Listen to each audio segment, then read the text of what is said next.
शरद पवार अजित पवारांनी राज्याच्या राजकारणाची वाट लावली असं लक्ष्मण हाकेंनी म्हटले। पवार महाराष्ट्राच्या राजकारणाला गोचिडासारखे चिकटून बसलेत असं हाकेंनी म्हटले। ओबीसी नेते लक्ष्मण हाके यांनी अजित पवारांसह शरद पवार यांच्यावर देखील हल्लाबोल केलाय। अमल मिटकरी अजित पवारांनी पाळलेला माणूस अशी टीका लक्ष्मण हाकेंनी केली आहे।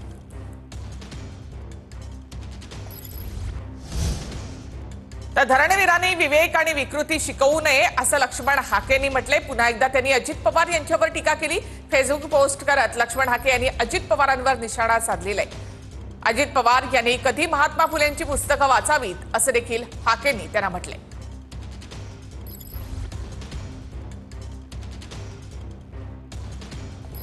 सातत्यानं लक्ष्मण हाकेंकडनं अजित पवार यांच्यावर टीका केली जात आहे। तर राष्ट्रवादीकडनं देखील आता लक्ष्मण हाके यांना प्रत्युत्तर दिलं जाते। सध्या गेल्या 8 दिवसांपासून लक्ष्मण हाके आणि राष्ट्रवादीचे प्रवक्ते यांच्यामध्ये हा कलगीतुरा रंगलेला आहे।